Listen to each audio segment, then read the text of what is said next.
systems or building orphanages, things like that, development. So you might have read I've been to Uganda and Rwanda, and that's just been such an enriching experience for me, and I'd love to go back and work in third world countries like that and do development where I can, whether it's water systems or building orphanages, things like that. I think it's just for myself. I know when growing up here, we have so many things, and it's awesome. And we have such a nice lifestyle. You know, we can turn the TV on and drive our cars. But I think just hearing and seeing about the need that people have, I don't know, my heart just sort of aches for them. You know, like you just want to reach out and help in any ways you can. And so I've been lucky. I've been given a lot of gifts, and one of the gifts has been able to do like engineering work, and I've had a lot of schooling now. And so I just felt like, wow, I could really kind of give back. And in doing so, it just felt a lot more rewarding than say, homing down in a soft, lazy boy and watching TV. Not that I don't like that, but just really helping people that really need it, and just kind of, when they say thank you, it's just totally worth it. Yeah, I'm just really lucky. My schooling, we do, for university, I'm in what's called a co-op program. And so it's a really neat program that combines work with school. So we do one semester of school. So it'd be like, now you guys are in school, but after Christmas, instead of coming back to school, you guys could go do something you like and do work experience that you get to pick.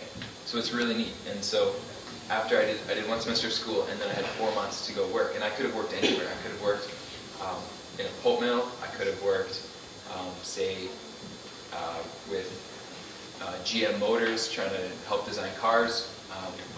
But then I went to Africa. So yes, the school program is that you might have some great ideas, but it's so hard to do it on your own.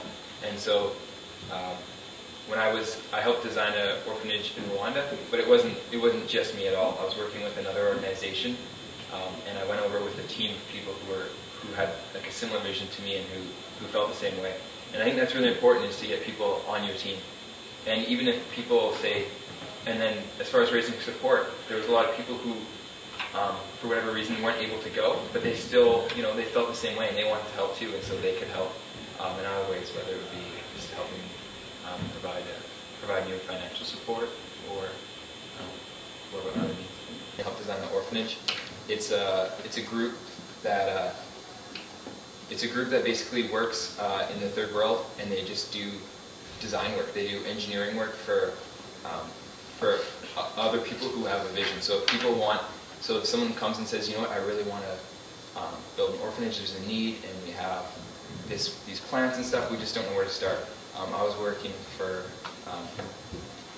like an engineering and architectural organization that would then send a team of people there and would help design it, and then that would enable the other people who had this vision to get it off the ground.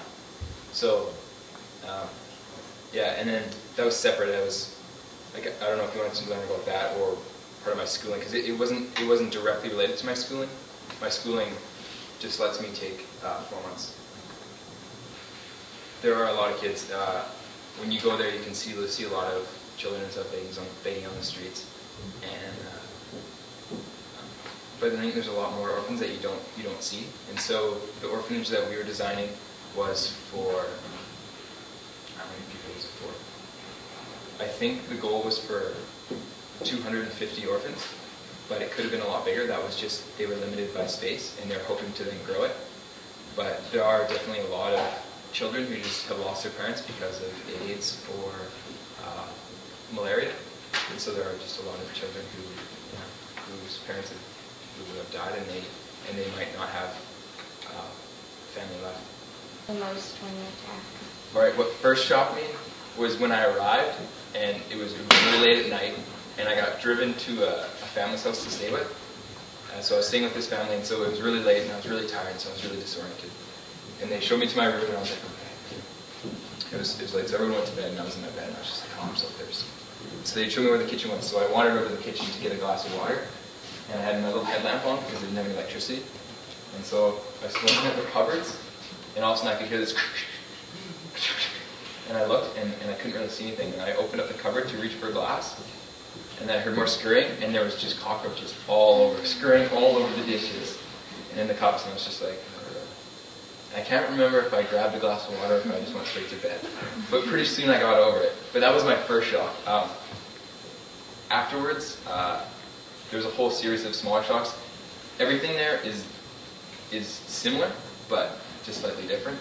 And so, just even trying to travel in the city, you know, we get on these taxis and you just cramp right in.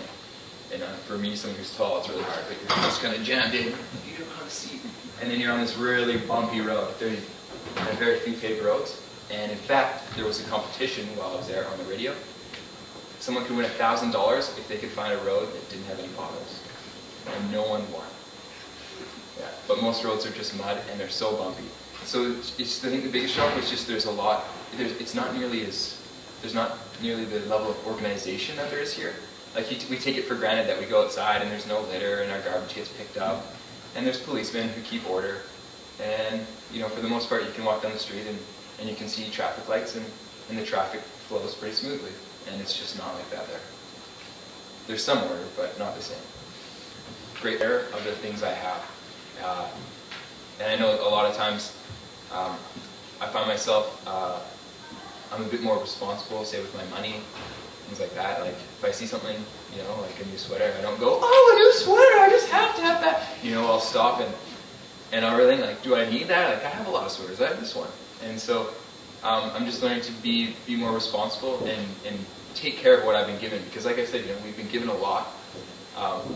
We've been given a lot of, like, we have a lot of gifts here. You know, just even bodies that work, minds that think. But we've also just been given a lot as far as the resources that we have, all the nice clothes and the fancy gadgets and iPods and things. So I'm just trying to be more responsible. Have gone, say, when I was in Uganda, I'd hear about people who were working, say, in the north where it's even less developed, and I'd hear about people who've just been there for years and years and were doing really cool things. And I didn't get a chance to go visit that area, but I really hope to in the future. But just people who, you know, like me, like it might seem cool that I was there for 4 months, but there's people who've been there for, you know, 4 years, 40 years, working to try to improve things, and those are some really amazing people. Yeah, Chris started going and building schools, and it was somewhere where is it again? Afghanistan, Pakistan. Afghanistan, yeah. So generally, people aren't welcome there, but because he just went in with such just a warm heart and was just really working to better the people, they let him come in. And so amidst all this war and things that are going on, here's one guy who sort of had this idea and was just, you know, really educating people who otherwise just wouldn't have an education. And so, you know, he's just really empowering them. It's pretty awesome.